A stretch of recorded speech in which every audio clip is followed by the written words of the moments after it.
Hello everybody, I recently went to California.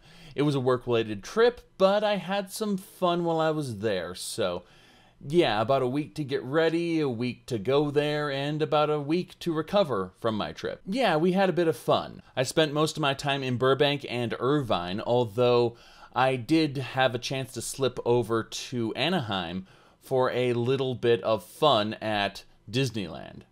And, of course, we also spent an evening in City Walk, and that was fun, too. So, while I was gone, fun stuff, really. The Skyrim script extender for the special edition, that is SKSE 64, 64-bit, released in an alpha state. And this is important because it is not ready for general use yet. I went ahead and I took SkyUI, that is SkyUI 5.1, the finished version, and I went ahead and extracted the BSA file, which is the outdated version, the one for the older version of Skyrim. I recompiled it using Bethesda's own tool as the version for the special edition, and I went ahead and tried it, and with the script extender, it works. You can have SkyUI 5.1 working just fine on the Skyrim special edition. Unfortunately, when I plunked that into my normal mod loadout, oh boy did everything go wrong, because it turns out there are tons of mods like Frostfall, wearable lanterns, campfire, you name, there's tons and tons and tons of mods. And they've all been converted to the special edition, but they have those remnants of code in them that say, if you detect SKSE, do this. Unfortunately, that functionality isn't quite ready, and the alpha script extender explodes spectacularly, Skyrim crashes. So it is not, repeat, not ready for general use yet. But this is a good sign because, you know, in under a week we went from, well, it may never be released, they're too busy, to here's an alpha to try out. Just something to think about. The idea that Skyrim is snap, snap, snap, moving along. I mean, people are still modding for it. Everyone who shouts, modding is dead. Well, I have some bad news for you if you think modding is dead, because Legacy of the Dragonborn, one of my favorite mods for Skyrim, has been ported to the special edition. It's actually been ported to the special edition for about 3 weeks now.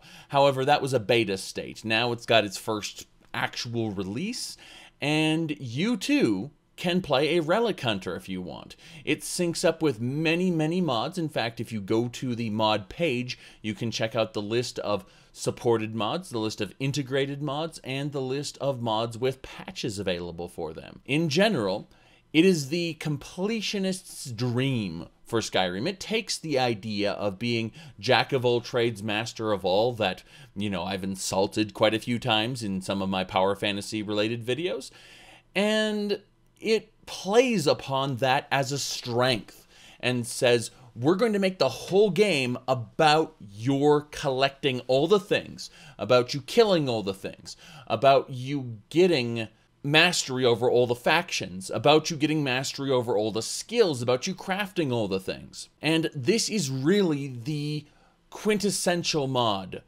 if you're looking to not just roleplay one aspect or another, but to play Skyrim through to its completion.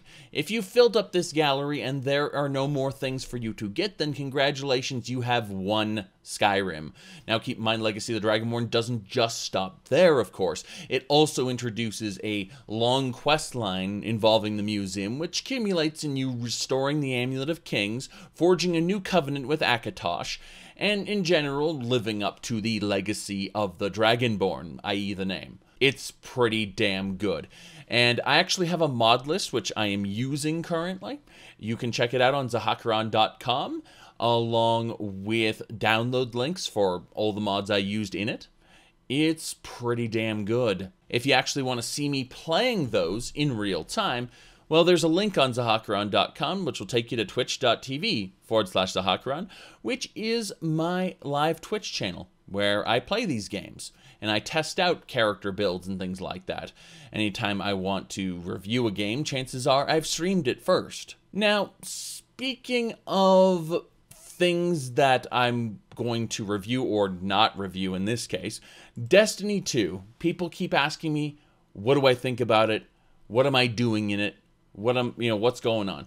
And I was delighted that Destiny 2 was ported to the PC. However, having had the opportunity to play it quite a bit before making that purchase or no purchase decision, I went with no purchase because once you get that storyline content out of the way, it is pretty much just more Destiny. And while for Destiny fans that is great, I'm just not in the mood for another MMO right now. I had the opportunity to return to World of Warcraft for the Argus patch, and my wife and I decided, nah, we're not in MMO mood. So that's pretty much how it worked. Speaking of more of the same, but in a good context, that brings us to Divinity 2.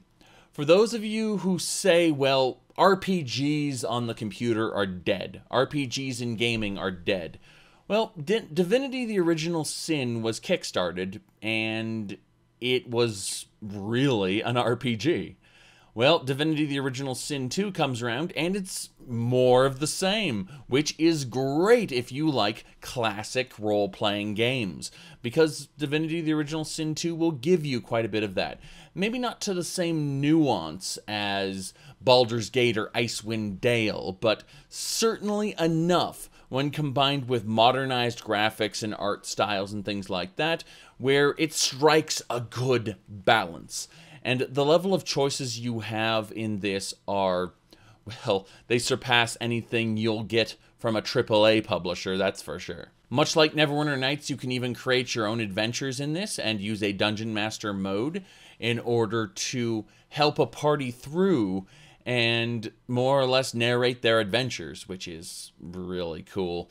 If anyone has ever done that with Neverwinter Nights, it is spectacular, and I'm looking forward to seeing how it will play out in Divinity the Original Sin 2. Next up, Overwatch. That is the first-person shooter by Blizzard. It got a major update. And it updated Diva and Mercy, two characters I really liked. Of course, then, countless other ones like Reinhardt and Orisa were left the same, which is okay. My point is that I have a reason to revisit the game, so I'll be doing that this weekend, or, the next couple days into the week for sure, just because it's new, it's here, I want to try it. Next up, people have been asking me, are you going to do more Morrowind Multiplayer? And the answer is yes. The answer is very much yes. And I'll be doing that with Con and Darkrider at a point to be decided. Again, it took me a week to get ready for my trip, a week away, and then a few days recovering. I'm still not quite there yet, and we haven't all decided on what is going where in terms of our schedule. So look forward to eventual Morrowind Multiplayer sessions. Speaking of things where people have been asking me, where is it? When are we going to see more?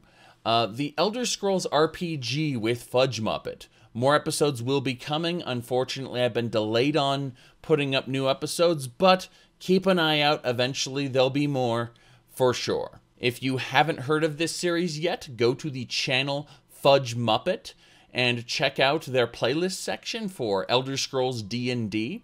It's actually UES RPG. That is the unofficial Elder Scrolls RPG. If you ever wanted to play a Dungeons & Dragons-like game, except unlike Dungeons & Dragons or Pathfinder, it lends itself extremely well to the Elder Scrolls. Look it up on Reddit. It's UES RPG. You can check out their game file link compendium, which is highly recommended because it'll give you access to their game file downloads as well as their official Discord server where you can talk about the game. If you want regular news updates about the UESRPG, check out mad_UESRPG on Twitter. And he usually just goes through and posts update after update after update. Speaking of Twitter updates, yes. For those who kept asking me, I have seen Gav's updates on Daggerfall Unity. He's been creating system after system after system, rebuilding Daggerfall for the Unity engine, which is extremely moddable. There are all kinds of mods already available for it if you know where to look. If you're a fan of Daggerfall, but you just want something more, in a few months, this is going to be the big thing. Unlike other engine rebuilds, this has been moving along at a tremendous pace. And a good chunk of the main quest is already doable at this point, which is really cool. There are a few things that are still being worked on, but just keep an eye on Gav here. The game is being built, or rebuilt. I can't wait to see how I can mod out Elder Scrolls 2. It's going to be exciting. But for the next few days, while there's nothing new on YouTube, you should definitely check out my Twitch channel. That's where I'll be streaming Skyrim and things like that. Those have pretty much de facto replaced my Let's Plays. And I thought I'd address that really quick because people say it really sucks that content creators have been forced to use live streaming instead. You know, I've gotten a lot of those passive aggressive, you know, it's not your fault. It is my fault because I kind of enjoy streaming more than video making at this point in time. And a lot of that is due to the fact that every once in a while you just want to take a week and just play games.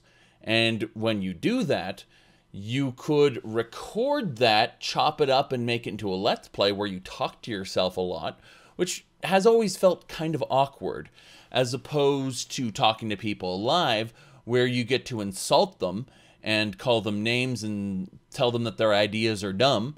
You know, that works out pretty well. Nah, that usually only happens once or twice a stream. For the most part, everyone's cool. But talking to people in real time about what's going on is a lot more engaging than putting up a YouTube video. I'm not saying I'm not going to post my VODs or anything. I just want to explain that for the about 7 people who gave me those, "It's a shame you have to do this." It's more like, I want to do this because it's fun. Although it doesn't make me any less grateful when people donate during the streams and in general subscribe to my Twitch channel, which is really neat. If you want to check out my live plays of things, you can get all that on twitch.tv/Zahakaran. Either way, thank you all for watching this little update video I did. More content should be coming in the next week, now that I've had time to recover. So, I will see y'all next time.